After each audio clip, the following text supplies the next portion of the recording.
Mengapa hukum rokok ada yang bilang makruh, ada yang bilang haram? Mana yang benar?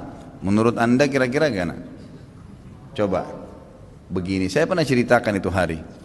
Ada seorang guru di Saudi, saya ingatkan kembali, berdialog sama seorang syekh. Syekhnya dibilangin sama guru ini, guru sekolah ya, dia berpendidikan, dia bilang, syekh, kenapa anda mengatakan rokok itu haram? Apa sebabnya? Kata syekhnya, sementara dalam Al-Quran tidak ada dalil menyebutkan rokok secara khusus, nggak ada. Kenapa harus dibilang haram? Kata syekhnya, kau makan apel? Dia bilang iya.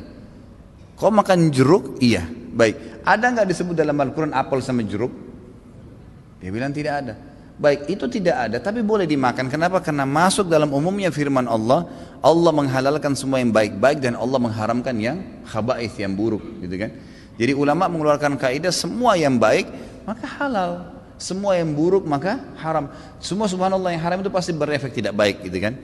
Lalu dia bilang, tapi setahu saya tidak buruk karena saya merasa nyaman-nyaman saja, gitu kan? Saya merokok, saya percaya diri, saya nggak ada masalah. Ya orang mau mengatakan badan saya bau, baju saya bau, mulut saya bau, itu perkataan dia, tapi saya merasa nyaman-nyaman saja, nggak ada masalah, gitu kan? Berarti bisa saya katakan itu thayyibat, berarti baik ini buat saya. Dari mana tolok ukurnya ini baik atau buruk? Kata syekhnya, baik, kalau kamu mau lebih dalam lagi, sekarang saya tanya, kata syekh, kalau kamu pulang ke rumah habis ngajar, kamu temukan istri kamu lagi pegang rokok, anak kamu lagi pegang rokok, kamu biarin atau kamu larang? Kata gurunya ini, saya larang syekh. Kenapa kau larang? Dia bilang karena itu tidak baik. Nah, ini masuk dalam jawaban kamu sendiri.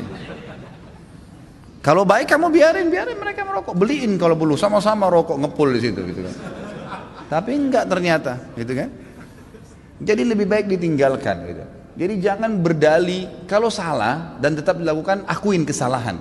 Itu poin penting. Ini enggak, sudah salah membela, ini masalah ini. Enggak boleh, jadi terus menerus. Kadang-kadang subhanallah ada orang juga supaya dia tetap dalam mempertahankan kesalahannya, mencari orang yang lebih buruk, gitu kan. Ada pernah orang bilang sama saya, Ustadz saya baik Ustadz, sholat saya masih jaga sholat maghrib, teman saya dan tidak sholat sama sekali. Jadi patokannya yang lebih buruk, supaya yang dia tinggalin 4 waktu sholat itu mending, nggak apa-apa gitu. Bukannya dilihat orang yang sholat lebih banyak, ini nggak boleh sebenarnya, gitu kan? Allahu alam. Jadi kalau kita lihat, kalau dikatakan memang kategori ulama di Indonesia, kalau di Timur Tengah saya nggak pernah temukan ada ulama menghalalkan rokok. Di Indonesia ini karena kiai kita terlalu murah gelarnya, ayahnya kiai, anaknya jadi kiai, bisa ceramah berapa kali atau pulang haji jadi kiai juga. Ini luar biasa ini. Saya mohon maaf, bukan menyombongkan diri sama sekali. Saya subhanallah berapa kali ketemu dengan orang-orang kiai. Kiai ini, saya kalau ketemu subhanallah seperti kalau antum ahli listrik misalnya.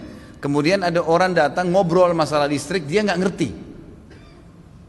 Misalnya ini listrik ini harus dipasang begini, jaringannya begini, terus dia bilang enggak harus begini, tapi dia salah jelas. Antum pastikan teorinya benar, salah ini orang.